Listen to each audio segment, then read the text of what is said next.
Retirement benefits के बारे में बात करेंगे। All the settlement benefits settlement dues mention in this post are applicable to those appointed prior to 114। जो भी हम रूल की बात कर रहे हैं, ये उन लोगों पे लागू होता है जो 1/1/2004 से पहले जो रेलवे में काम कर रहे थे। इसके अलावा एक और बात बता दूं कि एनपीएस में जो 1/1/2004 के बाद जो लोग आए हैं और किसी वजह से उनकी डेथ हो जाती है रेलवे में आने के बाद, या मेडिकल अनफिट हो जाते हैं या मिसिंग होते हैं, ऐसे मामले में उनके परिवार चाहे तो ऑप्शन देके ऑल पेंशन स्कीम में गवर्न हो सकते हैं। उनको भी फैमिली पेंशन और सारे बेनिफिट वैसे मिलते हैं जैसे कि हमको मिलते हैं, पुराने लोगों को मिलते हैं। तो इसमें जो पहला जो है ओपीएस वाले के लिए ऑल पेंशन स्कीम का जो था रिटायरमेंट बेनिफिट में पेंशन मिलता है। This is a mandatory payment, monthly payment made to railway employees consequent upon their retirement with qualifying service of not less than 10 years. यानी कोई भी कर्मचारी है जो 1/1/2004 से पहले रेलवे में आया और उसकी 10 साल की सर्विस है तो उसको पेंशन के लिए हकदार हो जाता है। कितने तरह की पेंशन मिलती है? सुपरनेशन पेंशन, यानी जो रिटायरमेंट हम जो 60 ईयर्स पे जो सुपरनेट होता है उसको जो पेंशन मिलती है उसको सुपरनेशन पेंशन बोलते हैं। इसके अलावा कोई आदमी वॉलंटरी रिटायरमेंट ले लेता है 20 साल की क्वालिफाइड एज के बाद, तो उसको रिटायरिंग पेंशन बोलते हैं। कई लोग मेडिकल इनवैलिड होते हैं, मेडिकल डिक्लेयर हो जाते हैं, उसकी वजह से अगर कोई आदमी वॉलंटरी मेडिकल ग्राउंड पे कोई आदमी रिटायरमेंट मांगता है तो उसको इनवैलिड पेंशन मिलती है उसको। कंपनसेशन पेंशन भी जनरली है प्रोविजन, बहुत कम लोग ने देखा देखा है, जो कई बार कोई इस्टेब्लिशमेंट वगैरह जो किसी ऑफिस में ड्यू टू सरेंडर पोस्ट वो सरप्लस होते हैं, वो आगे काम नहीं करना चाहते हैं और वॉलंटरी रिटायरमेंट ले लेते हैं। जनरली तो हम वॉलंटरी रिटायरमेंट्स को काउंट करते हैं, लेकिन ऑप्शनल नाम।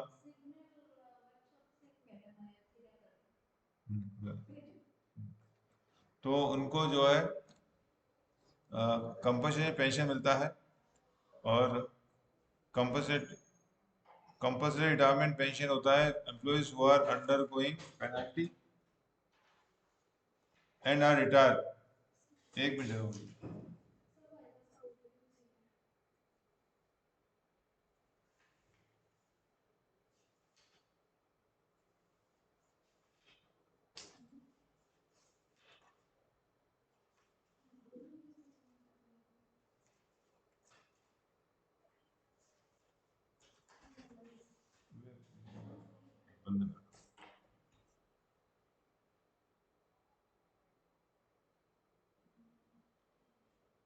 OTP आएगा?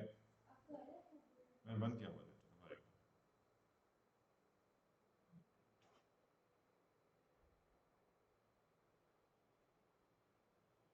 अभी उनको रजिस्टर करने बोलो, दोबारा करने बोलो।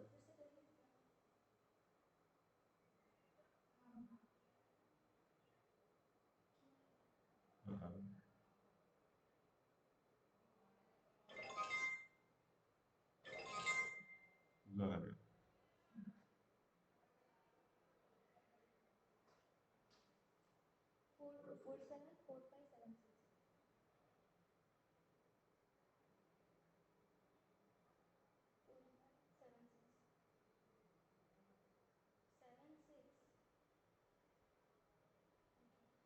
मैं बोला मैं लेक्चर ले रहा हूँ, मैं बात बात करूँ।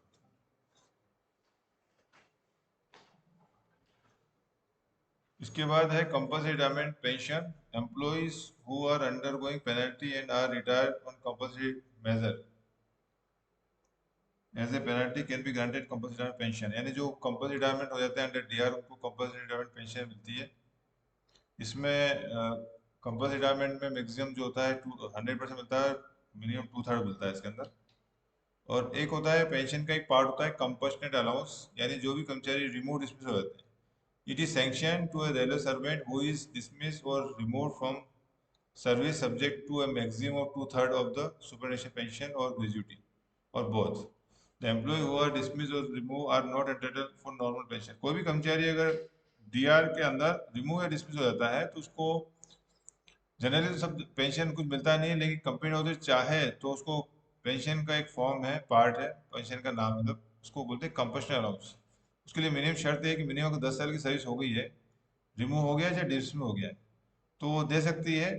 अगर उनको लगता है कि केस में इतना मतलब कर्मचारी की जो भी परिस्थिति को देख के वो चाहे तो सैंक्शन कर सकती है। लेकिन कंपशनल अलाउंस होता है मैक्सिमम, जो नॉर्मल पेंशन होता है मिलना होता है उसका मैक्सिमम 2/3 मिलेगा और मिनिमम 1/3 मिलेगा। 1/3 भी जो होगा वो मिनिमम 9,000 मिलेगा, उससे कम नहीं होगा। किसी का 1/3 अगर 9,000 से कम आ रहा है तो फिर वो 9,000 मिलेगा उसको। मैक्सिमम इसमें 2/3 मिलता है। तो चाहे तो जो कम्पिटेंट अथॉरिटी है वो क्या करेगी, पेंशन या ग्रेजुटी या बोथ, या तो पेंशन 2/3 दे या ग्रेजुटी 2/3 दे या दोनों दे दे 2/3। तो ये कम्पिटेंट अथॉरिटी के ऊपर डिपेंड करता है। नेक्स्ट है rounding off qualified service. Qualified service का जैसे मैंने बताया आपको कि 10 साल की सर्विस होनी चाहिए। इसके बाद जो कैलकुलेशन हम करते हैं ग्रेजुटी वगैरह किसी पेंशन के लिए, तो उसके लिए होता है कि अगर लेस देन 3 मंथ्स की सर्विस है तो हम इग्नोर करते हैं। More than 3 months but less than 9 months तो हाफ ईयर मानते हैं, और मोर देन 9 मंथ्स है तो उसको एक साल पूरा मानते हैं। ये कैलकुलेशन इसके अंदर है। How pension is calculated. Pension shall be calculated as 50% of the last pay drawn by the employee at the time of his retirement or 50% of the average emolument। तो जो पेंशन होता है वो आपका लास्ट बेसिक का 50% या फिर total पिछले 10 महीने की जो सैलरी ली है उसका एवरेज निकाल के उसका 50%, जो भी अधिक होगा, जो भी एम्प्लॉय के फेवर में होगा, एम्प्लॉय को जिसमें फायदा हो रहा होगा, वो उसका उसके हिसाब से निकालते हैं, उसका 50% पकड़ते हैं। Minimum pension granted to railway servant is 9,000 per month. जो मिनिमम जो पेंशन होगी, एग्जाम में पूछा जाता है, वो आज की तारीख में 7th PC में जो है वो 9,000 रुपये पर मंथ है। प्लस के ऊपर डीएनएस रिलीफ मिलता है, जो महंगा भत्ता आपको मिलता है अभी 46%, वो उनको भी मिलता है। Formula for non running staff में पैसिव पेंशन में बता दिया, बेसिक पे प्लस डीएनएस रिलीफ हो गया। Formula for running staff, in case of running staff pay element shall also include 50% of pay. जो रनिंग स्टाफ होता है उनमें बेसिक का 50% ऑफ पे जोड़ के फिर उसके ऊपर डीएनएस रिलीफ दिया जाता है। Who are eligible for pension, permanent employee who retire on superannuation, voluntary invalid or are retired having qualified service not less than 10 years। तो बताइए कौन एलिजिबल पेंशन के लिए। पेंशन के लिए मिनिमम आपको 10 साल की सर्विस करनी पड़ेगी, चाहे आप सुपरनेशन मतलब 60 साल में रिटायर हुए हैं, चाहे आपने वॉलंटरी टाइम। तो वॉलंटरी में तो मैंने जैसे आपको मालूम होगा 20 साल से कम में आप वॉलंटरी करोगे ही नहीं। और मेडिकल इनवैलिड हो गए तो भी आपको मिनिमम 10 साल सर्विस करोगे तभी आपको पेंशन मिलेगा। इसमें एक बात मैं ऐड कर दूं कि 10 साल का मतलब होता है कि अगर 9 साल 9 महीने भी हो गया है तो उसको 10 साल मानते हैं। ये एक बेनिफिट मिलता है कि अगर 2 ढाई महीने की सर्विस कम है, अप टू 9 साल 9 महीने अगर किसी ने काम कर लिया है, that will be treated equal to 10 year service. Temporary employ who retire on superannuation और invalid after qualifying service of not less than 10 years, who retire voluntary after qualifying service. Temporary के लिए भी सेम रूल वही है कि अगर 10 साल की सर्विस के ऊपर होगी तो उनको भी जो है पेंशन का प्रोविजन बताया हुआ है।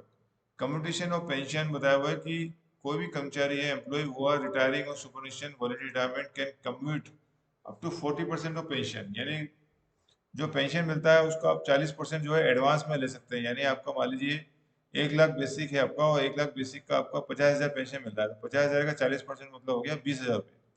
तो 20,000 रुपये जो है हर महीने का, जो पूरा अगले जो भी उस हर महीने जो 40% मिलता है 20,000 रुपये, उसको एडवांस में आप ले सकते हो। This is a lump sum payment in case of medical unfitness, compulsory retirement as a measure of penalty, and those who are not applied for commutation within 1 year from the date of retirement, this would be payable after medical exam। Normal case में कोई भी कर्मचारी retire हो रहा है, voluntary retirement ले रहा है, तो आपको आप कम्युटेशन करा सकते हैं अप टू 40%। लेकिन जो लोग पेनल्टी की वजह से कंपल्सरी रिटायरमेंट हुए, या मेडिकल अनफिट होने की वजह से उन्होंने वॉलंटरी रिटायरमेंट लिया है, या जिन्होंने 1 साल के अंदर कम्पिटिशन और पेंशन का फॉर्म नहीं भरा है, इन सभी मामलों में भी कम्पिटिशन तो मिलेगा, लेकिन आपको मेडिकल एग्जामिनेशन के बाद फिर डॉक्टर डिसाइड करेगा कितना देना है उसको। तो कोई भी कर्मचारी रिटायर हो रहा है, वॉलंटरी रिटायरमेंट हो रहा है, तो उसकी ड्यूटी बनती है कि वो कम्पिटिशन के लिए जो रिक्वेस्ट है 1 साल के अंदर वो अप्लाई कर दे। 1 साल के बाद करेगा तो फिर उसको मेडिकल एग्जामिनेशन के बाद ही मिलेगा, और विद इन 1 ईयर आपको मेडिकल एग्जामिनेशन कराने की जरूरत नहीं है, आपको पूरा का पूरा 40% आप करा सकते हैं। How it is calculated? A lump sum commutation value will be arrived at by multiplying the commutation portion of pension। उसमें फैक्टर होता है आपका, नेक्स्ट बर्थडे जो फैक्टर होता है उसको 12 से मल्टीप्लाई करते हैं, तो टोटल जो फॉर्मूला है वो है 40% ऑफ द पेंशन, जो भी जैसे मैंने बताया 20,000, अगर 50,000 पेंशन है तो 20,000 इंटू 12 इंटू कम्यूटेड जो वैल्यू आती है टेबल में मिलती है आपको, उस टेबल के हिसाब से वो अभी जो हमारा है वैल्यू 60 ईयर्स पे वो 8.191 आता है, कुछ 19 समथिंग आता है उसमें। तो 8.19 से मल्टीप्लाई करते हैं तो 20,000 इंटू 12 इंटू 8.19, तो उस हिसाब से आपको 61 ईयर्स के हिसाब से मिलता है।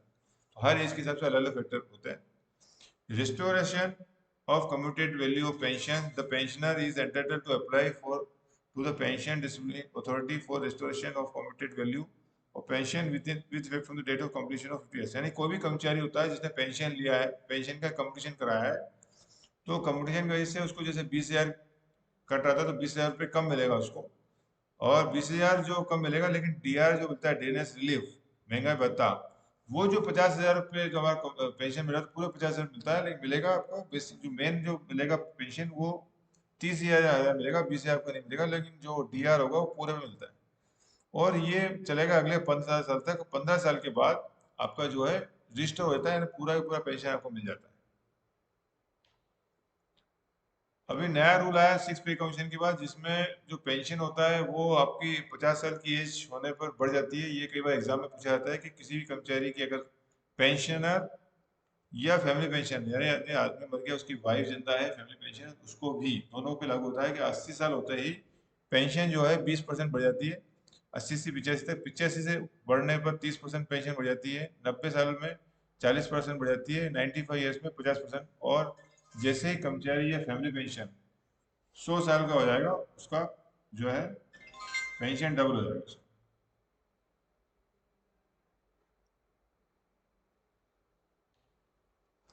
फैमिली पेंशन के बारे में बताया गया है कि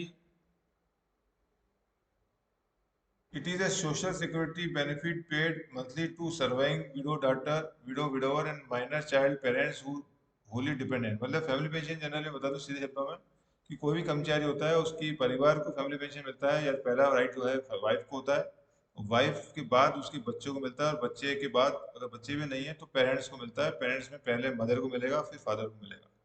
सर कंडीशन ये है कि वो रेलवे एम्प्लॉय के ऊपर डिपेंडेंट होना चाहिए। फैमिली पेंशन में और एक ऐड करना चाहूँगा कि वाइफ को मिलेगा, उसके बच्चों में पहले तो अनमेरिड बच्चों को मिलेगा, उसके बाद अगर बच्चे सारे शादी हो गए तो फिर आपके डाइवोर्सी डाटर, विडो डाइवोर्स को भी मिलता है। जब तक वो अगर उन पर डिपेंडेंट हो, तो जब तक वो जीवित रहते हैं, जब तक शादी नहीं करते, दो कंडीशन है, जब तक जीवित रहते हैं या दूसरी शादी नहीं करते तब तक window divorce, window daughter, divorce daughter, या फिर अनमेरिड डाटर है उसको भी लाइफ लॉन्ग मिलेगा अगर वो अनमेरिड है तो। 9.1 में बताया कैलकुलेशन ऑफ फैमिली पेंशन जो होता है वो होता है लास्ट जो बेसिक होता है कर्मचारी का, उसका 30% मिलता है। तो नॉर्मली जो पेंशन होता है 50% होता है, और फैमिली पेंशन होता है वो 30% होता है। फैमिली पेंशन में एक और बात बताना था कि फैमिली पेंशन में एक और रूल है कि एक एनहांस फैमिली पेंशन होता है, यानी पेंशन की, फैमिली पेंशन की बड़ी दर पे देना। कोई भी रेलवे कर्मचारी है वो अगर वायलेंस सर्विस की डेथ हो जाती है, मतलब काम करते हुए ड्यूरिंग द रिटायरमेंट से पहले अगर उसकी डेथ हो जाती है, तो नॉर्मली तो हम पेंशन का कैलकुलेशन 30% करते हैं, लेकिन इसमें एक रूल है कि कोई भी कर्मचारी है उसकी 7 साल की सर्विस हो गई है तो उसको बड़ी दर पे फैमिली पेंशन मिलता है, जो कि लास्ट बेसिक का 50% होता है। यानी कि जो एम्प्लॉय जो को जो पेंशन मिलती है 50%, वही उसकी वाइफ को मिलती है अप टू 10 ईयर्स। 10 साल तक उसकी बड़ी दर पे मिलता है, यानी 50% मिलता है, और 10 साल के बाद फिर 30% हो जाता है। और अगर रिटायरमेंट के बाद कोई कर्मचारी मरता है तो भी उसकी वाइफ को बड़ी दर पे मिलता है। रिटायरमेंट के बाद रूल ये है कि रिटायरमेंट के बाद कर्मचारी जब 67 का होता है, या 7 साल, विच एवर इज अर्लियर, जो भी पहले होगा तब तक उसको बड़ी दर पे मिलेगा, नहीं तो उसके बाद 30% पे आ जाएगा। रिटायरमेंट ग्रेजुटी में बताया हुआ है it is a lump sum payment granted to railway servant और his nominee on his retirement और मेडिकल इनवैलिडेशन। तो रिटायरमेंट में एक लमसम पेमेंट दिया जाता है कर्मचारी को, ग्रेजुटी के रूप में एक मुफ्त राशि दी जाती है, भुगतान किया जाता है। और इसका कैलकुलेशन का जो तरीका होता है, इसके लिए एक कंडीशन मिनिमम है कि एम्प्लॉय हैज वो has completed 5 years of qualified service, यानी कि रिटायर पेंशन लेने के लिए कर्मचारी को 10 साल की सर्विस करना जरूरी है, लेकिन ग्रेजुटी के लिए भी रूल है कि मिनिमम 5 साल की सर्विस करना जरूरी है, तभी उसको रिटायरमेंट ग्रेजुटी का हकदार होगा। उसके लिए है कि कोई जितनी साल की सर्विस होती है, हर सर्विस साल के लिए उसको हर 6 महीने के लिए 1/4 पगार मिलता है। सीधे शब्दों में बोलो तो अगर 1 साल की नौकरी है तो उसको आधा पगार मिलेगा। किसी की 20 साल का रिटायरमेंट लेगा तो 20 साल का आधा कितना हुआ, 10 हो जाएगा, 10 उसको पगार मिलेगी। तो हर 6 महीने में 1/4 पगार मिलती है। तो अगर किसी की 30 साल की सर्विस है तो उसको 15 पगार मिलेगी। इसमें मैक्सिमम है आपकी 16.5 पगार मिलेगी आपको, यानी 33 साल के ऊपर मैक्सिमम जो क्वालिफिकेशन पकड़ेंगे अपन, वो 33 साल पकड़ेंगे। किसी ने अगर 40 साल भी किया है तो भी उसको बेनिफिट मिलेगा 33 साल का, उसका आधा कर देंगे, 16.5 पगार मिलता है। और रनिंग वालों को इसमें जो है 50% जोड़ के मिलता है। और किसी भी कर्मचारी ने अगर रेलवे मकान खाली नहीं किया है तो उसको ग्रेजुटी रोक दी जाती है जब तक कि वो मकान खाली नहीं करेगा। ग्रेजुएटी के अंदर मैक्सिमम लिमिट है आज की तारीख में 20 लाख है। और जैसे डीए 50% हो जाएगा, ग्रेजुएटी जो है 5 लाख और बढ़ जाएगा, 25% बढ़ जाएगा तो 25 लाख हो जाएगा। इन केस ऑफ डेथ ग्रेजुएटी, तो नॉर्मल रिटायरमेंट ग्रेजुएटी मैंने बताया था कि हर 6 महीने पर आधी 1/4 पगार मिलती है, और डेथ ग्रेजुएटी जो होती है वो हर 6 महीने पर आधी पगार मिलती है, यानी कि 10 साल की सर्विस पे 10 पगार मिलती है। ये जस्ट रिटायरमेंट ग्रेजुएटी का डबल होता है।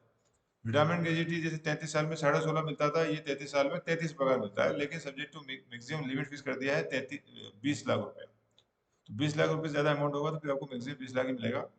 इसका जो कैलकुलेशन है वो बताया हुआ है कि अगर 1 साल से कम सर्विस है किसी कर्मचारी की, वो मर गया है, तो 2 साल का 2 महीने का उसको वेतन मिलेगा। 1 साल से ज्यादा कम किया है और 5 साल से कम किया है तो 6 महीने का इम्यूलन मिलेगा। 5 साल से अधिक किया है, 11 साल से कम है तो 12 महीने का इम्यूलन मिलेगा। 11 साल से अधिक किया और 20 साल से कम है उसकी सर्विस तो 20 महीने का वेतन मिलेगा उसको। और 20 साल से अधिक है तो हर 6 महीने के लिए आधी पगार मिलेगा, यानी 20 साल से अधिक मतलब 25 साल की पगार है तो 25 साल को में 25 पगार मिलेगा। जितने साल की सर्विस है उतने पगार मिलेगी उसकी। 30 साल की सर्विस है 30 पगार मिलेगी, 33 साल है तो 33 पगार मिलेगी, और 40 साल है तो फिर 33 पगार मिलेगा। मैक्सिमम 33 पगार या 20 लाख रुपए, जो भी इसमें कम हो वो मिलेगा। इसके बाद रेलवे कर्मचारी को जो मिलने वाले जो भुगतान है उसमें है प्रोविडेंट फंड आता है, पीएफ, यानी कर्मचारी के खाते में जो भी पीएफ का अमाउंट होगा वो रिटायरमेंट में हो या डेथ में हो, पूरा पूरा पैसा उसको विद इंटरेस्ट मिल जाता है उसको। Leave engagement, leave salary is a lump sum one time payment of the unavailed leave. जो भी कर्मचारी होता है, जैसे भी आपको मालूम होगा, किसी भी कर्मचारी के पास मैक्सिमम वो है 300 दिन की छुट्टी जमा कर सकता है। तो अगर कर्मचारी रिटायरमेंट हो या डेथ केस हो, दोनों मामले में जितनी भी उसके पास लीव बैलेंस होगी उतनी लीव का उसका भुगतान किया जाएगा। लेकिन अगर किसी वजह से एलएपी इसके पास कम है, यानी कि 200 एलएपी है उसके पास, तो जितना भी शॉर्टफॉल होगा उतना आप एचएलएपी से लेंगे। यानी अगर 200 है तो हम 100 एलएपी, 200 एलएपी प्लस 100 एचएलएपी यानी आधे पगार का पेमेंट करेंगे। तो ये इसका कैलकुलेशन का तरीका है कि जितनी भी एलएपी कम होगी उतनी एचएलएपी करेंगे, लेकिन एचएलएपी को डबल नहीं करेंगे। मान लीजिए किसी के पास एक भी एलएपी नहीं है तो फिर 300 अगर एचएलएपी है तो 300 एचएलएपी का मतलब हाफ का 300 पगार, जितना भी 300 एचएलएपी का पगार होगा वो करेंगे, लेकिन 300 के लिए 600 का हम नहीं करेंगे, जो हाफ एलएपी का ही पगार करेंगे। इसके बाद एक जीआईएस मिलता है हमारे को, सेंट्रल गवर्नमेंट एम्प्लॉय को कटता है पैसा। ग्रुप डी का किसी जमाने में 15 करता था, आजकल तो बंद हो गया ग्रुप डी। तो आजकल जो भी पेमेंट है करता है मिनिमम 30 रुपये ग्रुप सी का करता है, 60 रुपये ग्रुप बी का और 120 रुपये ग्रुप ए का। कोई भी कर्मचारी की डेथ हो जाती है तो ग्रुप सी को एज ए इंश्योरेंस 30,000 रुपये प्लस का जो इंटरेस्ट होता है वो। फिर ग्रुप बी के मामले में 60,000 रुपये और ग्रुप ए के मामले में 120,000 को का पेमेंट उसको मिलता है। रिटेंशन ऑफ रेलवे क्वार्टर का बेनिफिट है, कोई भी कर्मचारी अगर रिटायर हो गया है तो वो 4 महीने नॉर्मल रेंट में प्लस 4 महीने डबल रेंट में, यानी टोटल 8 महीने तक। पहले किसी जमाने में अगले जो 4 महीने के लिए रूल था कि मेडिकल सिक है या बच्चा पढ़ रहा हो तभी मिलता था, अभी वो हटा दिया, कंडीशन हटा दिया है। अभी कोई भी रेलवे कर्मचारी रिटायर होने के बाद 8 महीने आराम से क्वार्टर अपने पास रख सकता है बिना कोई रीजन के। लेकिन पहले 4 महीने के लिए जो नॉर्मल रेंट लगेगा और अगले 4 महीने के लिए डबल रेंट लगेगा, जो भी रेंट है उसका डबल ही लगेगा आपका। In case of retirement, retire employee including voluntary retirement employee can, ये तो मैंने आपको बता दिया, 4+4 मिलता है। डेथ केस में कोई भी कर्मचारी की मृत्यु के बाद उसकी फैमिली चाहे तो वो मकान को 24 महीने तक अपने पास रख सकती है, सब्जेक्ट टू कंडीशन उसके पास वहाँ खुद का मकान नहीं होना चाहिए उसी शहर में। खुद का मकान है तो 12 महीने तक वो अपने पास रख सकती है, खुद का मकान नहीं है तो वह रेलवे मकान 24 महीने तक रख सकती है नॉर्मल रेंट पर, तब तक लेंगे उसको डीसीआरसी रिलीज नहीं होगा उसको, बस बाकी वो रखने में कोई दिक्कत है। Regulation of railway quarter. A retiring railway employee can, however, get the railway quarter regularized in favor of his son, daughter, who is also a railway employee at the time of his retirement, provided the son, daughter lived in the railway quarter for at least 6 months. कोई भी railway कर्मचारी है उसका बच्चा भी उसके साथ रह रहा है रिटायरमेंट से पहले एटलीस्ट 6 महीना, और उसने हाउस रेंट नहीं लिया है तो उसके बच्चे के नाम पे फादर का मकान उसके बच्चे के नाम पे किया जा सकता है, या फिर उसने फादर सन के डॉटर के साथ शेयरिंग किया हो, दोनों कंडीशन में। लेकिन मेरी डाटा और डाटा इन लॉ को अलाउ नहीं है रेगुलेशन करने के लिए, आउट ऑफ टर्न क्वार्टर करने के लिए। इसके अलावा एक और फैसिलिटी मिलती है रेलवे एम्प्लॉय उनके फैमिली मेंबर्स को भी, वो होता है RELHS। RELHS के लिए आपको एक बेसिक जो भी जमा करनी पड़ती है, उसके रेट्स अलग अलग रेट्स हैं वो। वो अगर आपकी जो भी लेवल पे काम करे उसके हिसाब से अगर रेट्स मेरे पास शायद में लाए नहीं होंगे इसके अंदर, रेट के हिसाब से जमा करेंगे तो आपको मेडिकल फैसिलिटी मिलती है। और अगर आप उसमें ओपीडी और इंडोर दोनों फैसिलिटी मिलती है। आपको ओपीडी फैसिलिटी नहीं मिलती है तो आपको मना करते हो तो आपको जो है 1,000 रुपये पर मंथ मिलता है। ये फैसिलिटी पेंशनर और फैमिली पेंशन दोनों के लिए है। लेकिन अगर मकान आपका हेल्थ यूनिट से 2.5 किलोमीटर के अंदर में है तो फिर ओपीडी फैसिलिटी लेना मैंडेटरी है, आप मना नहीं कर सकते, आपको 1,000 रुपये नहीं मिलेगा। 1,000 रुपये लेने की कंडीशन पहले यही कि आपका मकान जो है 2.5 किलोमीटर से अधिक दूर होना चाहिए।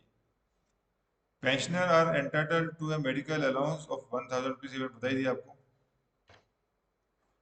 एक और जो बेनिफिट है रिटायरमेंट के बाद वो है कंपोजिट ट्रांसफर ग्रांट। कोई भी कर्मचारी है, पहले रूल था 20 किलोमीटर से दूर होने पर उसको 80% और 20 किलोमीटर से कम होता है तो 1/3 मिलता था। अभी कंडीशन 1/3 की हटा दी है रेलवे ने। कोई भी कर्मचारी है वो मकान शिफ्ट करना जरूरी है। अगर मकान शिफ्ट करता है irrespective of the fact whether the shifting is beyond 20 kilometre और विद इन 20 किलोमीटर, अगर कोई भी कर्मचारी बस मकान शिफ्ट कर रहा है चाहे बाजू में कर रहा है तो भी उसको 80% सीटीजी मिलेगा, कंपोजिट ट्रांसफर ग्रांट मिलेगा। ये कहा गया है इसमें नियम हमारा पोस्ट सीटीजी के अंदर। स्पेशल पासेस मिलते हैं। One set of free pass may be issued to retiring railway employees और in the event of demands of person और person entitled to receive payment of settlement dues when called for the purpose of receiving payments. एक second class एक pass मिलेगा free pass जो भी settlement dues लेने के लिए। सेटलमेंट पास मिलता है railway servant in the event of retiring of और widower in the event of death of railway servant may be issued passes for self and family members relative for the transportation of person. घर का सामान shift करने के लिए settlement pass मिलता है, चाहे वो एम्प्लॉई हो चाहे उसकी विडो हो। जहाँ भी सामान लेना चाहे उसके लिए सेटलमेंट पास मिलता है। उसके बाद पोस्ट रिटायरमेंट कॉम्प्लीमेंट पासेस होते हैं जो कि रिटायरमेंट के बाद जो पासेस मिलते हैं उसको बोलते हैं पीआरसीपी, पोस्ट रिटायरमेंट कॉम्प्लीमेंट पास। ग्रुप सी को रिटायरमेंट के बाद अगर 20 साल की सर्विस इसलिए कंपलसरी रिटायरमेंट पास लेने के लिए मिनिमम 20 ईयर्स की सर्विस करनी पड़ेगी जैसे वॉलंटियर रिटायरमेंट करते हैं। 20 साल करने के बाद आपको 2 सेट मिलेंगे ग्रुप सी को, और ग्रुप ए और बी को 3 सेट मिलते हैं रिटायरमेंट पास। तो ये हमारे पास का नियम हो गया। पास के बारे में आपको किसी को डाउट है तो बात पूछ सकते हैं मेरे से।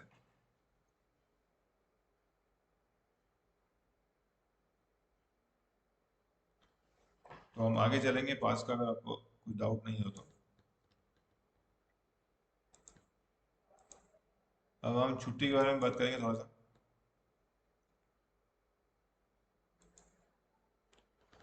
लीव रूल के ऊपर बात करेंगे। लीव रूल का जो ऑफिशियल नाम है वो है रेलवे सर्वेंट लिबराइज लीव रूल 1949। इसके अंदर कुछ बातें कही हैं। रूल 503 राइट टू लीव, क्या छुट्टी लेने का अधिकार की बात की है। Indian railway establishment code actually में 503 या मैनुअल गलती से लिखा जाएगा। Leave cannot be claimed as a right and leave of any kind may be refused or revoked by the authority competent to grant। यानी कि छुट्टी जो है आप as a matter of right claim नहीं कर सकते, अधिकार नहीं है। आप जो अथॉरिटी सैंक्शन करने वाली अथॉरिटी वो चाहे तो कभी भी आपको छुट्टी से मना कर सकती है देने के लिए, या कभी छुट्टी दी बुला सकती है आपको। But shall not be open to that authority to alter the kind of leave due and applied for except at the written request of employee। तो अथॉरिटी चाहे तो मना कर सकती है चाहे तो बुला सकती है, लेकिन अथॉरिटी आपकी छुट्टी आपने जो मांगी मांगे, मान लीजिए आपने एलएपी मांगी और आपकी वो एचएलपी सेंक्शन करे या सीएल सेंक्शन करे, वो अथॉरिटी पावर नहीं है। यानी जो छुट्टी आपकी आपने मांगी है वो छुट्टी या तो दे या मना कर दे। छुट्टियां कौन कौन सी छुट्टियां होती है? पहली है एलएफपी जो रेगुलर लीव होती है, दूसरी एचएलपी, तीसरी कंप्यूटर सिक लीव जिसको, और उसकी बात होती है लीव नॉट ड्यू। तो maximum LAP at a time मिलती है आपको 180 दिन, और एचएलपी जो होती है मैक्सिमम एट ए स्टेज आपको 24 महीने मिलती है। कम्युनिटी लीव का कोई क्राइटेरिया नहीं है, जितनी आपके पास एचएलपी बची होगी उतना आपको मिलेगा आपको। लीव नोट डी जो होती है मैक्सिमम सर्विस में मेडिकल सर्टिफिकेट में 360 दिन मिलती है आपको सर्विस में।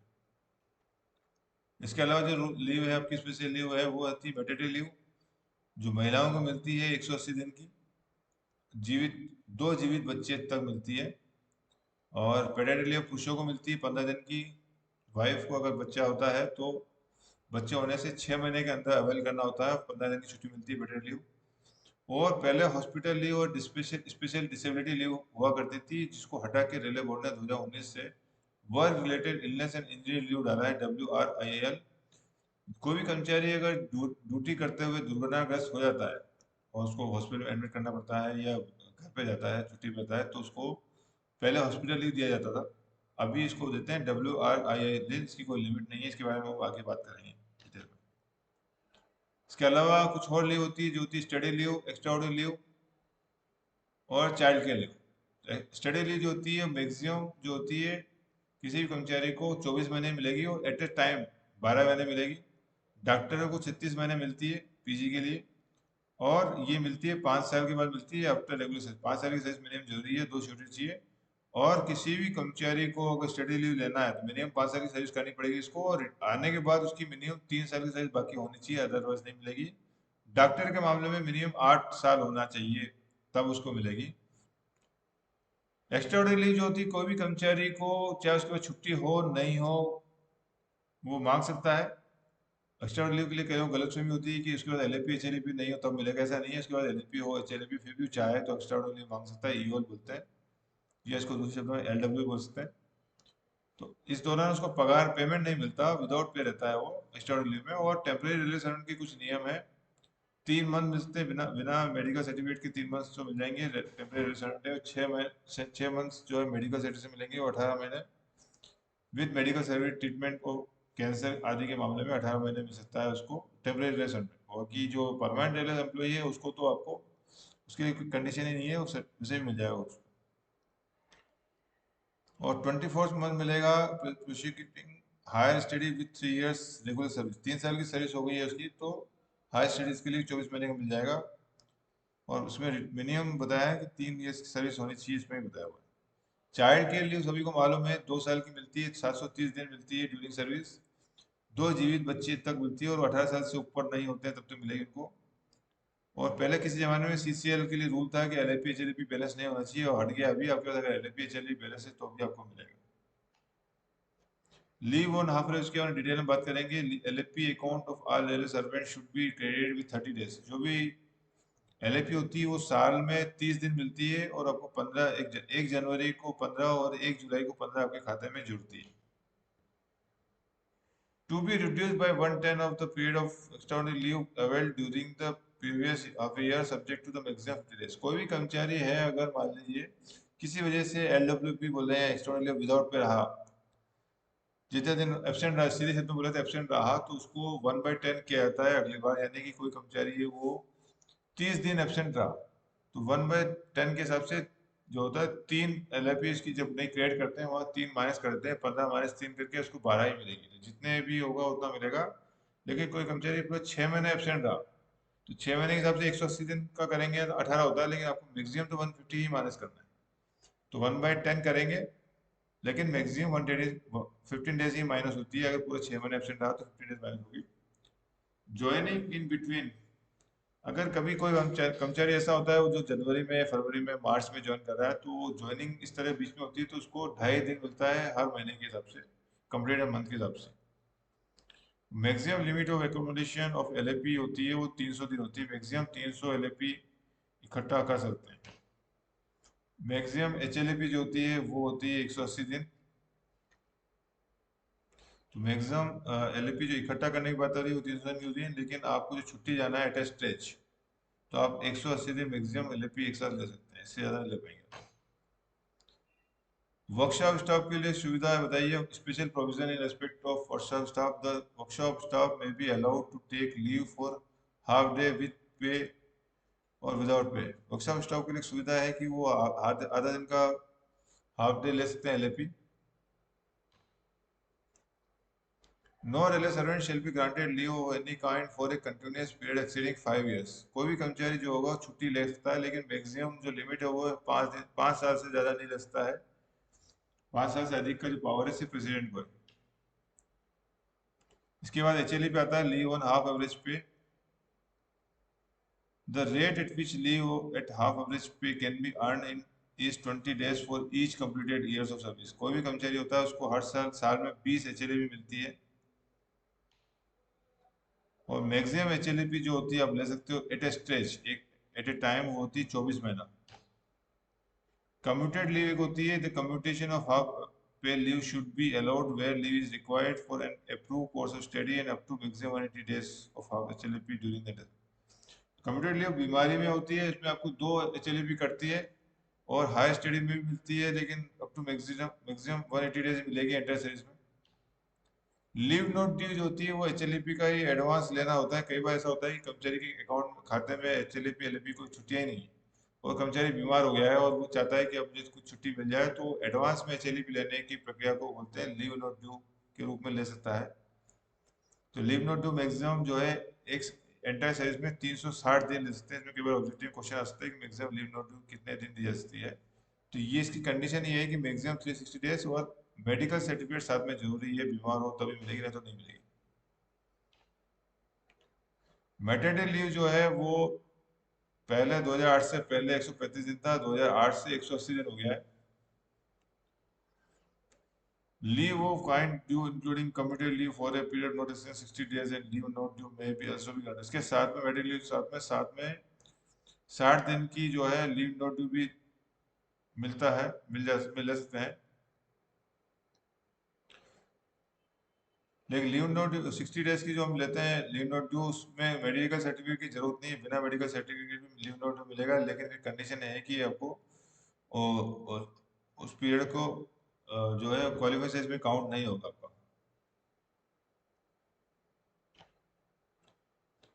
Child care leave, grant of child care leave to a female government servant and a single male government servant under Sub-Rule 1 shall be subject to the following condition, namely it shall not be granted for more than 3 spells in a calendar year। Child के लिए जो होती है बच्चों की देखभाल के लिए आती है, बच्चे की बीमारी या पढ़ाई के लिए मैक्सिमम उसके जो रूल है वो है 730 दिन मिलता है। एक साल में मैक्सिमम 3 बार मिलेगा आपको, 3 साल से ज़्यादा नहीं मिलेगा।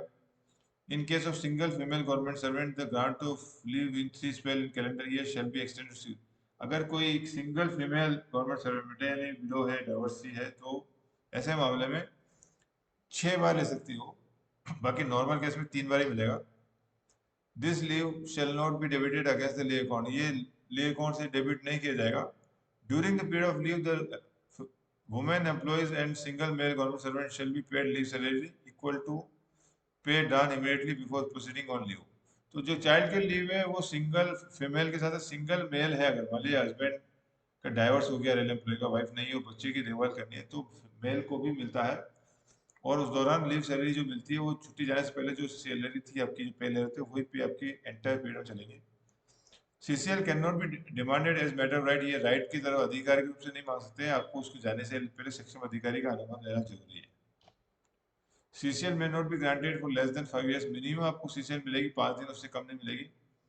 During the period of child के लिए female government servant and single male government servant shall be paid 100% of the salary for first 350 365 days and 80% of the salary for the next 365। यानी आपको 730 दिन का जो आधा पार्ट होता है यानी 365 दिन, उसमें आपको फुल पेमेंट मिलेगा, चाहे मेल फीमेल जो भी है सीसीए ले रहा है। और 365 दिन के बाद जो 80% सैलरी मिलेगी, ये कहा गया है।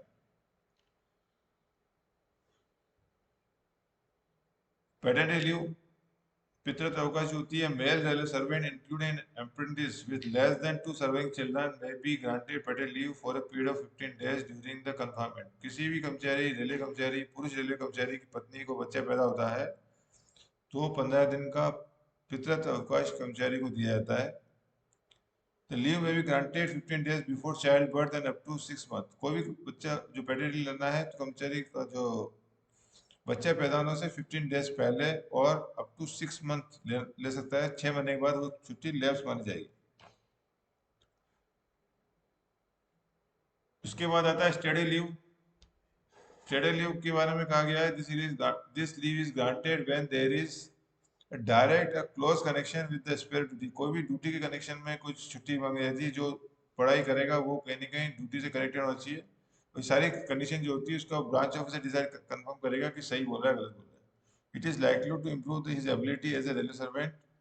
It is advantage to government from the point of view of public interest and related to the duties of railway servant. It is liberty granted.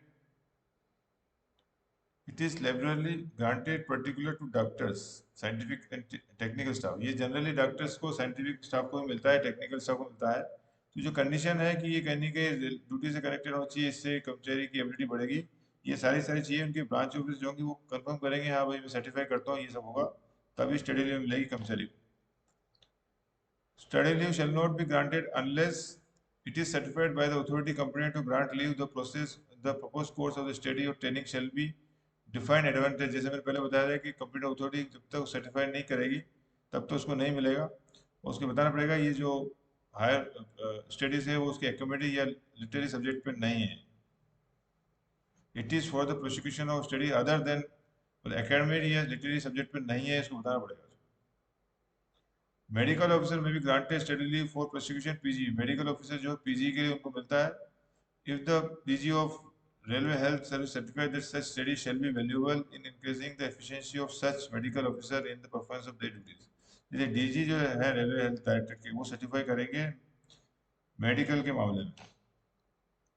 This leave can be granted to railway servant who has satisfactory completed period of probation has rendered not less than 5 years। कोई भी कर्मचारी होगा उसको 5 साल की service के बाद ही मिलेगा उसको, और 3 साल से पहले रिटायरमेंट नहीं होनी चाहिए, यानी जब स्टडी लीव करके वापस आएगा तो उसकी मिनिमम 3 साल की सर्विस होनी चाहिए नॉर्मल आदमी के बारे में, और डॉक्टरों के मामले में मिनिमम 8 साल की सर्विस होनी चाहिए।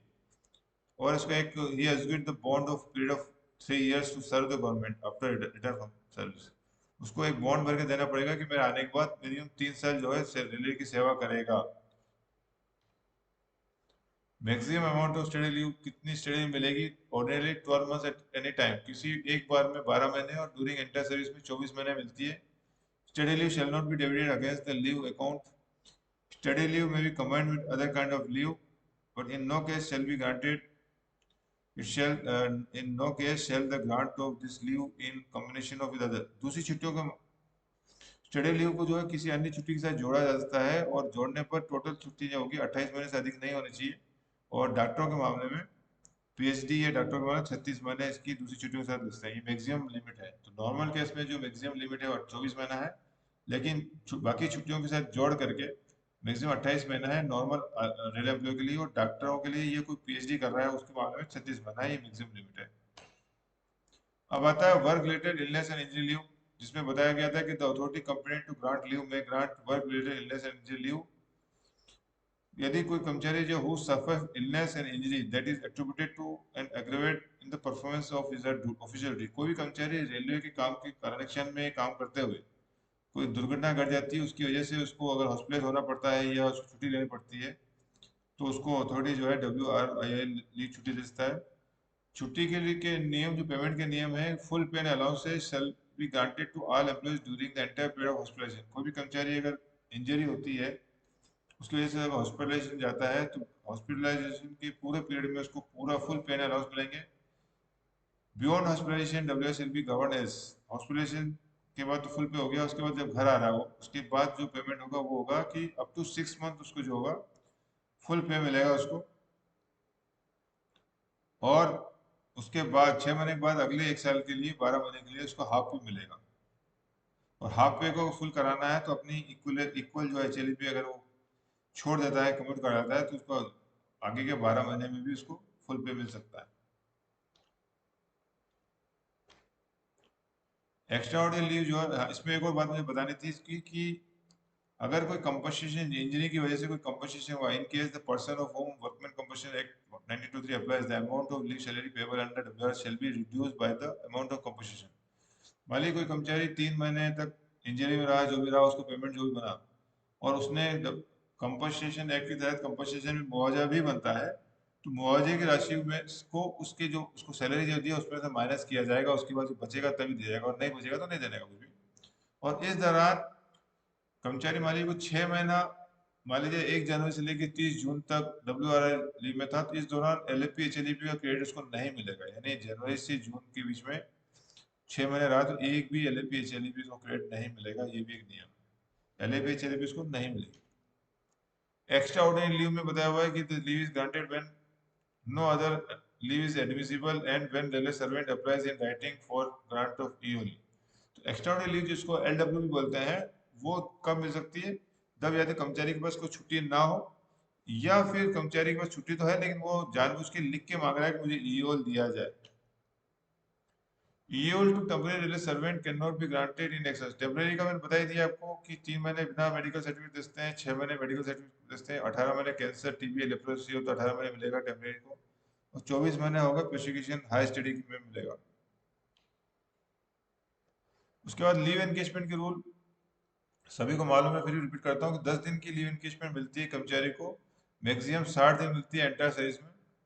और उसके लिए जो कंडीशन है कि आपको एटलीस्ट एक दिन छुट्टी लेनी पड़ेगी, और 2 साल के ब्लॉक में एक बार मिलता है, और साथ में आपको पास या पीटीओ कोई ना कोई लेना पड़ेगा, जर्नी आपको परफॉर्म करनी पड़ेगी आपको। और लीव एनकेजमेंट लेने के लिए आपकी बैलेंस मिनिमम छुट्टी के माइनस करने के बाद मिनिमम आपको 30 एलडीपी का बैलेंस बचना चाहिए, तभी आपको मिलेगा। ये लीव एनकेजमेंट का आपको नियम है। इसी के साथ ही हमारा जो लीव एनकेजमेंट भी आपको पूरा हो गया है। किसी को लीव एनकेजमेंट डाउट है?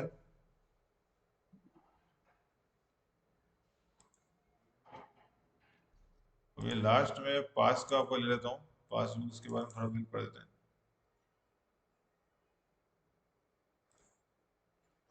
रेलवे सर्वेंट पास रूल 1996 इसका नाम है। दिस रूल में भी called the railway servant pass rule 1986 कहा जाता है इसको। ये सभी रेलवे एम्प्लॉय पर लागू होता है। और किस पे लागू नहीं होगा उसके लिए बताया हुआ है कि अप्रेंटिस एक्ट में जो कवर है उस पर लागू नहीं होगा, जो कैजुअल एम्प्लॉयमेंट में है उन पे लागू नहीं होगा। पास की डेफिनेशन में एडॉप्टेड सन चाइल्ड का मतलब होता है कि जिसने सेटिस्फैक्टरी प्रूफ है जिसका एडॉप्शन यानी कानूनी रूप से जिसने एडॉप्शन किया हुआ है उसको भी पास रूल के अंदर फैमिली की डेफिनेशन में काउंट करते हैं। लेकिन उसके लिए रूल ये है कि एडॉप्शन जो होता है लीगली होना चाहिए। अटेंडेंट का मतलब होता है कि जो exclusively employed in salary in the personal service of the resident, जो कर्मचारी ने पर्सनल सर्विस के लिए रखा हो अपने पास, किसी को नौकरी पे रखा हो सैलरी के साथ में, उसको अटेंडेंट बोलते हैं। डिपेंडेंट रिलेटिव में in relation to railway servant whose father is not alive. Dependent relative आपके तभी आएंगे जब आपके फादर जिंदा नहीं है, अगर फादर है तो आपके डिपेंडेंट रिलेटिव में कोई भी नहीं आएगा। पहली कंडीशन डिपेंडेंट रिलेटिव की है कि फादर इज नॉट अलाउ, उसके तब फादर नहीं है तब आपकी मदर आ जाएगी, including diverse mother, unwed window sister, step sister, legally diverse sister, brother, step brother under 21 years of age, provided he reside with and wholly depend on the relay servant. Invalid brother of any age, brother who has attained the age of 21 years and is a bona fide student of recognized education student। ये हमारे dependent हो गए, जिसमें maximum mother brother sister आता है जो आपके dependent है। और फैमिली में आपकी जो फैमिली होती है, आपकी स्पाउस, आपकी वाइफ, हस्बैंड जो भी वो होंगे, आपके सन होंगे जो 21 साल से बड़े नहीं होंगे, 21 साल से कम होंगे, और 21 साल से अगर अधिक बड़े हैं तो वो बोनाफाइड स्टूडेंट होने चाहिए किसी भी रिकॉग्नाइज एजुकेशन इंस्टीट्यूट के, या किसी रिसर्च वर्क में एंगेज हो, या फिर इनवैलिड हो वो, जिसके लिए एक डॉक्टर का सर्टिफिकेट देना पड़ेगा। इसके बाद आता है unmarried daughter of any age whether earning or not earning. इसमें कई लोग डाउट होता है कि लड़की कमा रही है तो डिपेंडेंट होगी नहीं, तो लड़की के लिए कमाई की कोई सीमा नहीं है, कितना भी कमा रही हो रेलवे एम्प्लॉय भी डिपेंड मानी जाती है पास रूल के हिसाब से। उसके बाद window data provide she is dependent, window data का डिपेंडेंट है, लीगली डाइवोर्स डाटा का डिपेंडेंट है आपके ऊपर, तो वो भी फैमिली में आएगी आपकी। Recognized education institution for the purpose of this rule means any school, college, university or any institution recognized by the government for imparting education or training in any discipline which general, technical and professional। Passes कितने तरह के होते हैं? एक तो duty पास होता है, railway servant में भी issue duty pass for performing journey while on duty. जब ऑन ड्यूटी कहीं जाते हैं तो हमको ड्यूटी पास मिलता है। ड्यूटी पास के भी कई प्रकार पकड़ाते हैं, तो गोल्ड पास होता है, this pass is issue to chairman railway board member, finance commissioner and the general manager of Indian railway production unit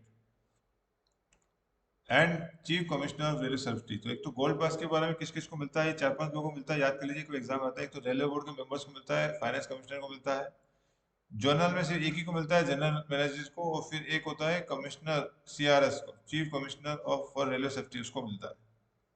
तो ये बहुत कम लोगों को मिलता है, देख लीजिएगा।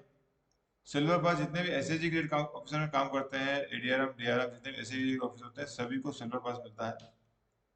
ब्रॉन्ज पास जो होता है सभी गजेटेड ऑफिसर को मिलता है, जितने भी गजेटेड ऑफिसर होते हैं, अब जो एसएसजी से नीचे होंगे, ग्रुप बी ग्रुप ए जितने भी हैं सारे के सारे एक्सेप्ट एसएसजी एंड अबो वालों को के अलावा सभी को ब्रॉन्ज पास मिलता है। चेक पास मिलता है, it is issued to individual whenever the occasion arise to proceed on duty. Check pass तो आपको मालूम है, चेक पास मिलता है वो। एक प्रिविलेज पास होता है, सुविधा पास। These are passes issued to serving employee and include passes to on issue school account. These passes are debited on the pass account. जो सुविधा पास होते हैं वो आपको मालूम ही है कितने मिलते हैं कि जो ग्रुप सी कर्मचारी, इसके बारे में डिटेल बताया तो यहाँ लिखा हुआ है, ग्रुप ए और बी को जो होते हैं 6 पास मिलते हैं 1 साल के अंदर, और 4 सेट पीटीओ मिलते हैं, जो कि जिसको बोलते हैं फर्स्ट ए पास बोलते हैं, जिसमें ये ट्रेवल कर सकते हैं किसी भी फर्स्ट क्लास को अलावा किसी भी क्लास में ट्रेवल कर सकते हैं, और अपने साथ ये एक 140 kg लगेज ले सकते हैं। बच्चे जो होते हैं 70 kg ले सकते हैं। और ये अगर फर्स्ट एसी में जाना चाहें फर्स्ट ए पास में, तो उनको डिफरेंस देना पड़ता है, जो कि 1/3 डिफरेंस देना पड़ता है। जबकि ग्रुप सी के मामले में जो लगेज फ्री लगेज है वो 70 kg आदमी के लिए, बच्चों के लिए 35, यानी आधा हो जाता है जस्ट फर्स्ट ए का। और ग्रुप सी जो एम्प्लॉय हैं अगर वो फर्स्ट क्लास में जाना चाहते हैं फर्स्ट एसी में, तो उनको डिफरेंस का फुल अमाउंट देना पड़ता है, जबकि गजटेड के मामले में सिर्फ 1/3 डिफरेंस देना पड़ता है। और ग्रुप सी को जो पास मिलता है अप टू 5 ईयर्स, एक ही पास मिलता है, और 4 सेट पीटीओ मिलते हैं एक कैलेंडर में। 5 साल के बाद 3 पास मिलते हैं। पास के अंदर डिपेंडेंट की एक डेफिनेशन बहुत इंपॉर्टेंट है कि पास के अंदर not more then 2 dependent can be included in pass rule. कोई भी कर्मचारी है और वो डिपेंडेंट को ले जाना चाहता है, तो पास में मैक्सिमम 2 डिपेंडेंट आएंगे, और 2 डिपेंडेंट में से किसी एक को भी शामिल करेगा तो मैक्सिमम आप पास में 5 लोगों से ज्यादा को नहीं ले सकते। किसी भी कर्मचारी के 5-10 बच्चे हैं, 10 बच्चे हैं मान लीजिए, तो अगर डिपेंडेंट को नहीं रखता है तो जितने ही बच्चे हैं 10 है 12 है सबको ले सकता है, लेकिन डिपेंडेंट को इंक्लूड करेगा एक डिपेंडेंट भी, तो फिर मैक्सिमम 5 लोग ही पास में इंक्लूड होते हैं।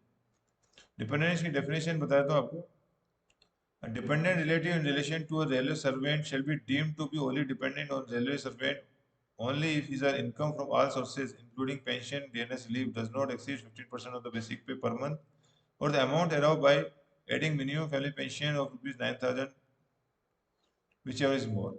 कोई भी कर्मचारी के ऊपर जैसे बताया डिपेंडेंट सिस्टर डॉटर्स आई थी, अपने window daughter, divorce daughter, mother, ये डिपेंडेंट तभी कहला जाएंगे जब उनकी इनकम जो होगी, जो कमा रही होंगी फ्रॉम ऑल सोर्सेज, जितनी भी उनकी सोर्सेज इनकम है, वो जो है कर्मचारी का बेसिक का 50%, 15%, या 9,000 प्लस डीए, इन दोनों में से जो भी अधिक हो उससे अधिक नहीं होना चाहिए। फॉर एग्जाम्पल अभी समझ लेते हैं हमारा 50% डी हो जाता है, तो 9,000 प्लस 13,500, तो ये 9,000, ये डी जो 9,000 प्लस डी जोड़ेंगे हम तो इसका हो जाएगा 4,500, तो ये हो जाएगा हमारा 13,500। कर्मचारी का बेसिक 15%, मान लीजिए कोई कर्मचारी है उसका बेसिक जो है 1 लाख रुपया है, तो 1 लाख का 15% कितना हुआ, 15,000 हुआ।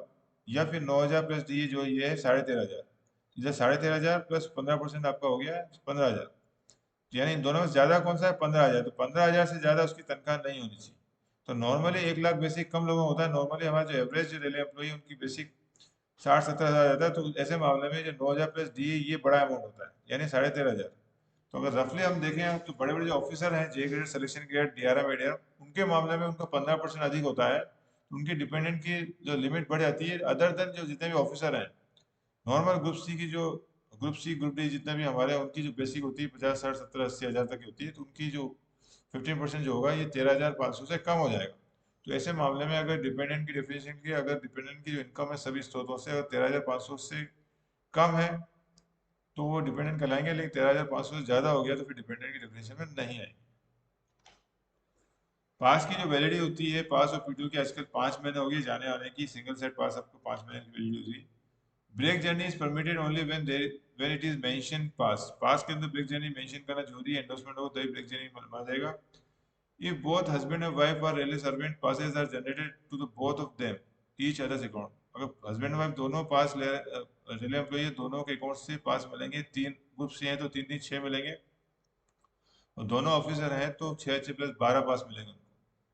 Apprentices are also entitled to passes admissible to railway employee, but the passes are not issued to family. Apprentice जितने भी रेलवे में आते हैं आगे परमानेंट होने के चक्कर में, उनको खुद के लिए सेल्फ के लिए पास मिलेगा, उनकी फैमिली के लिए पास इश्यू नहीं होगा। Passes issue to railway servant should be made available by mail express. Mail express ट्रेनों के लिए मिलता है पासेज, ये सबको मालूम होगा। स्कूल पास के लिए कंडीशन ये है कि स्कूल सर्टिफिकेट, स्कूल जो रिकॉग्नाइज इंस्टीट्यूशन होना चाहिए, और स्कूल से आने जाने के लिए पास मिलता है, और ये पास जो है 21 साल से कम उम्र के बच्चों को मिलता है। Passes are issued to each student member of the family who is dependent on the railway servant on production of a certificate from the recognized institution where the student is studying away from the headquarters of the railway servant. Student son or daughter of railway servant in receipt of stipend as distinct from the merit in means scholarship will not be admissible for the school passes. अगर उसको scholarship मिल रहा है तो नहीं मिलेगा, और अगर वो उसकी 21 साल से बड़ा होगा लड़का तो उसको नहीं मिलेगा। The passes are issued between place Passes are issued between place at which either parents reside. कोई भी पेरेंट्स पर अलग अलग रह रहे हैं तो किसी भी पेरेंट्स से स्कूल कॉलेज और बैक के लिए मिलेगा, लेकिन उसके लिए रूल है कि मिनिमम 3 दिन का वेकेशन होना चाहिए स्कूल में। 3 सेट पासेज और 6 half set are admissible for every child in a calendar year. Calendar year में 3 फुल सेट या 6 हाफ सेट मिलेंगे in addition to previous passes school account में। इसमें एक रूल भी है कि कई बार डीआर पे अंदर किसी को stoppage of passes for all set आता है, तीनों तीनों सेट बंद होने के लिए, तो भी स्कूल पासेस पे उसका फर्क नहीं पड़ता, ये भी एक नियम आता है। A parents, a parent or a guardian may be included in the school passes in which a girl of any age and boy under 18 years।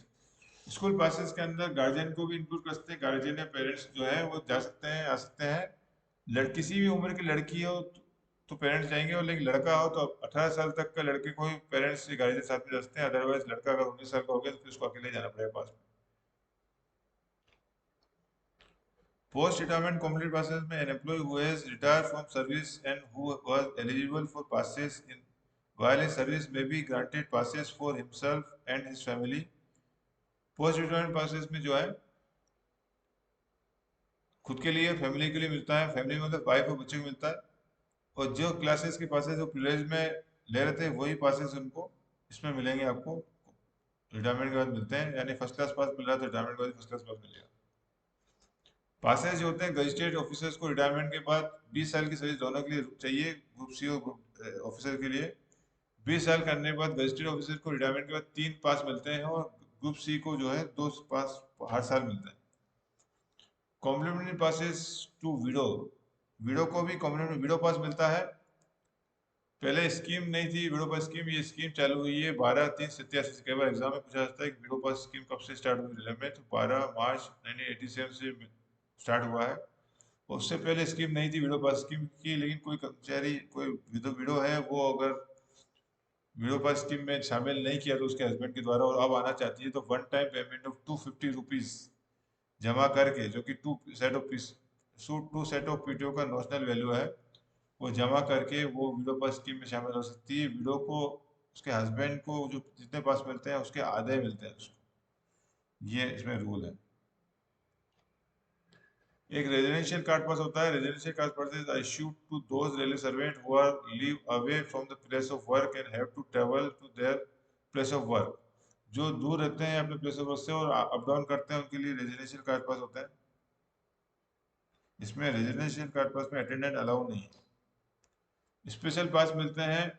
Special pass में भी इश्यूड टू फैमिली मेंबर्स और dependent relative on medical ground, sports account, scouting, cultural, physical indicate quota person, passes to staff of railway cooperative society, bank, SBF on any other occasion which the department of railway और administration deems fit. अगर railway admission लगता है देना है तो दे सकते हैं।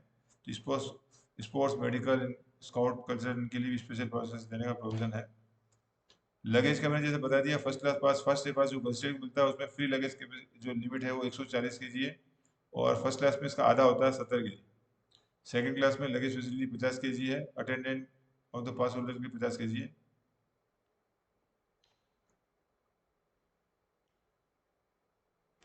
Passes to railway servant under suspension, suspension के अंदर पासेस लेने का नियम कुछ अलग है।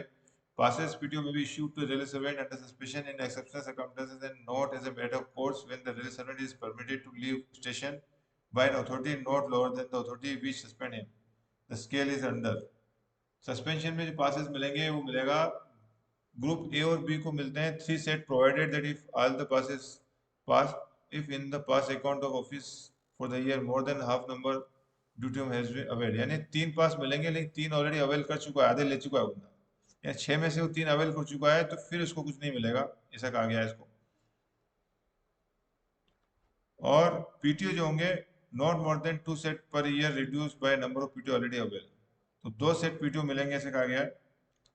और ग्रुप सी और डी के मामले में एक ही सेट पास मिलेगा, not more than 1 set of pass provided that if in the pass account for the year only 1 set pass remains to his credit, no pass can be issued. तो gazetted में 3 पास मिल सकते हैं लेकिन 3 ही बाकी हैं तो अब नहीं मिलेगा। ऐसे ही ग्रुप सी के मामले में एक मिलेगा लेकिन उसके पास अकाउंट में सिर्फ एक कोई पास, एक ही पास बचा है तो नहीं मिलेगा। पीटीओ उसको 2 मिल सकते हैं। ईयर एंडिंग पास का एक प्रोविजन है कि कोई भी कर्मचारी है अगर उसके पास के इस साल के पास सब खत्म हो गए तो वो चाहे तो अगले साल के पास रिजर्वेशन पर्पस में यूज कर सकता है, यानी कि अभी जैसे 2024 आई थी, मतलब किसी के 2024 के पास 23 के खत्म हो गए हैं तो 2024 का पास एडवांस में ले सकता है, लास्ट ईयर ले सकता था वो 5 महीने पहले ले सकता था रिजर्वेशन पर्पस में। लेकिन वैलिडिटी जो होगी वो 1/1/24 से होगी, यानी जब भी लोगे, अगर 25 का लेना है तो आपको 1/1/25 से वैलिडिटी मिलेगी, नहीं पास आप 5 महीने पहले एडवांस ले सकते हो। वैलिडिटी जो होगी उसकी, मतलब पास में रिजर्वेशन जो है जनरली वो इशू कराएगा वो तो 1/1/25 से होगी, लेकिन वैलिडिटी उसकी जब से लिया वहां से ही होगी। ये इसकी कंडीशन है ईयर एंडिंग पास में। अब चाहो तो एक पास या पीटीओ ले सकते हो, पास भी ले सकते हो और पीटीओ भी ले सकते हो।